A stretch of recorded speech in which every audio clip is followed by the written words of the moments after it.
என்னம்மா அது எல்லா பாட்டிலும் மார்க் ரொம்ப கம்மியா இருக்கு? என்ன பார்த்தா மிஸ்க்கு பிடிக்கிறதே இல்ல. அதனால எல்லா பாடத்துலயும் மார்க் கம்மி பண்ணிட்டாங்க.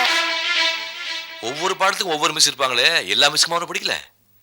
சரி சரி கத்தாதப்பா. சித்தி கேட்டா ஆடி தீத்துருவா. அதனால அடுத்த வாட்டி நிறைய மார்க் வாங்கிட்டு வரேன். ஆமா, இப்படி எல்லாம் பேச உனக்கு யார் சொல்லி கொடுத்தது?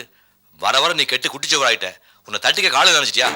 கையெடுப்பா, நானும் பாக்குறேன். நீ முன்ன மாதிரி இல்ல, எதுக்கு எடுத்தாலும் அடிச்சுக்கிட்டே இருக்க. உனக்கு இதெல்லாம் யார் சொல்லி கொடுத்தது? பகவானே, என்னங்க என்னாச்சு? என்னத்த சொல்றது? இந்த நீயே பாரு. என்னது எல்லாத்துலயும் மார்க் கம்மியா இருக்கு? அதை கேட்டதுக்கு எடுத்து பேசுறான். என்னம்மா என்ன கேட்க போற? ஏன் நல்லா படிக்கலன்னா? இந்த வீட்ல எப்படி என்னால நல்லா படிக்க முடியும்? இங்க எனக்கு நிம்மதியே இல்லையே. நிம்மதி இல்லையா? ஆமா, உங்களுக்கு உங்க வேலை முக்கியமாயிடுச்சு. நான் ஒருத்தி இங்க இருக்கேன்னு உங்களுக்கு ஞாபகம் இருக்கா? உங்களுக்கு எம்எல் அக்கறை இல்ல, எனக்கு படிப்பு மேல அக்கறை இல்ல. ஏம்மா இப்படி எல்லாம் பேசுற?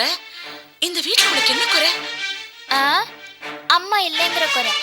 அப்பா என்ன கவனிக்காம உன் பின்னாடி சுத்திட்டு இருக்காரே, அந்த குறை.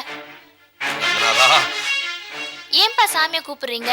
சாமி நீங்க பண்றதெல்லாம் கவனிச்சுட்டு தான் இருக்காரு. என்னால உங்களுக்கு ஏன் வீண் சிரமம்? இத பாருங்க, இந்த வீட்ல இருந்தா என்னால படிக்க முடியாது. பேசாம என்ன ஹாஸ்டல்ல சேர்த்துருங்க.